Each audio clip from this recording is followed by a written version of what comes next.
Halo rekan-rekan Arab, selamat pagi, siang, sore, malam, atau mungkin selamat tidur buat kalian dimanapun kalian berada saat ini. Kali ini podcastnya akan bercerita tentang bagaimana lebah membuat madu dan apa sih sebenarnya madu bagi para lebah. Pertama-tama kita akan mulai dari pertanyaan, apa sih madu bagi para lebah? Jadi menurut beberapa sumber yang Arab sudah baca, madu adalah cadangan makanan bagi koloni lebah yang mereka simpan dalam sarang mereka yang disebut juga honeycomb dalam bahasa Inggris. Lalu, bagaimana sih cara mereka membuat madu? Yang jelas madu itu tidak bisa mereka ambil begitu saja dari bunga terus disimpan langsung di sarang ya.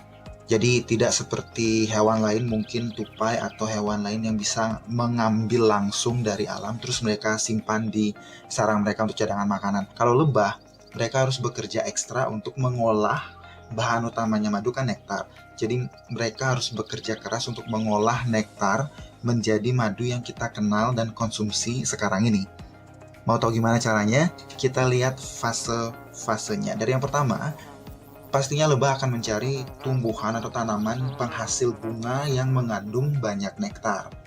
Tidak hanya bunga-bunga yang mungkin rekan-rekan tahu yang indah gitu, misalnya seperti mawar atau mungkin bunga yang lainnya, apa krisantinum atau yang lain gitu. Tidak hanya bunga seperti itu.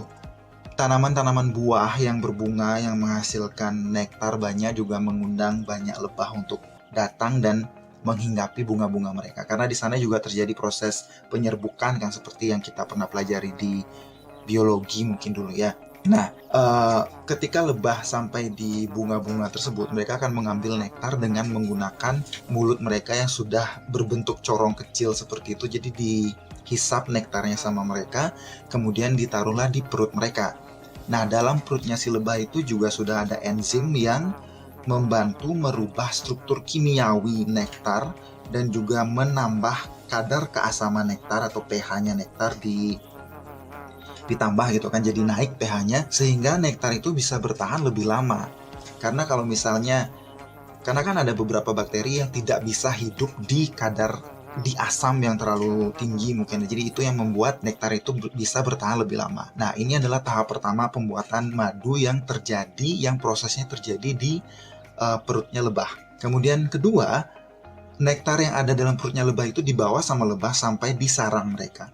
Sampai di sarang mereka, mereka akan melakukan proses estafet nektar.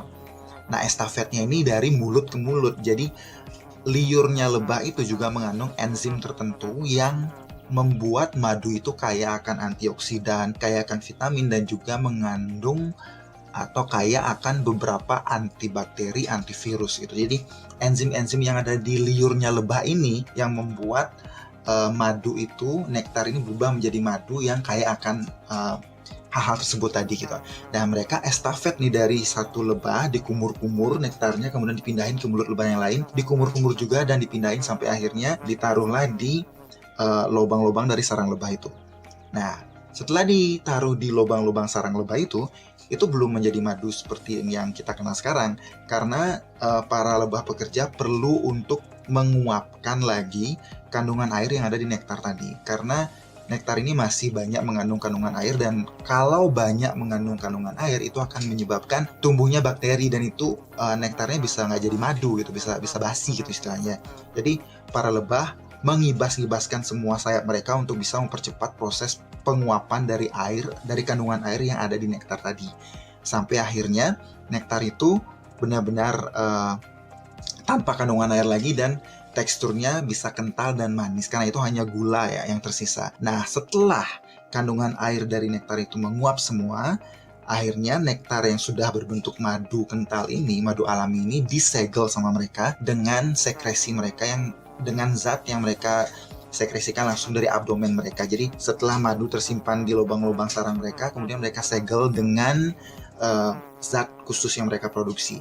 Begitu. Dah, jadinya si madu itu aman di sana di sarang mereka untuk cadangan mereka selama beberapa waktu ke depan gitu kan, cadangan makanan bagi koloni lebah dan juga bagi lebah-lebah junior nanti yang akan tumbuh menjadi lebah dewasa. Oke, jadi karena madu adalah cadangan makanan bagi para lebah, makanya para peternak lebah biasanya menyisakan beberapa sarang penuh madu tetap ada di koloni mereka. Jadi jangan diambil semua. Kalau misalnya kalian ambil semua, nanti koloninya malah kabur, ya kan? Oke, rekan-rekan Arab, itu tadi penjelasan singkat tentang madu, apa fungsinya bagi para lebah dan bagaimana mereka memproduksinya. Untuk fungsi bagi kita manusia nanti akan Arab buatkan penjelasan khususnya. Jadi untuk sekarang sampai di sini dulu. Kalau rekan-rekan ada tambahan informasi, saran, masukan, dan lain-lain silahkan ditulis di kolom komentar di bawah. Karena kita di sini belajar bersama dan jangan lupa juga dikepoin Instagram dan websitenya Arab. Linknya sudah disertakan di deskripsi di bawah. Jangan lupa juga like, comment, share, dan subscribe channel ini biar lebih banyak orang lagi yang bisa belajar bersama. Okay? Nothing else to say except stay healthy to everyone and bye-bye.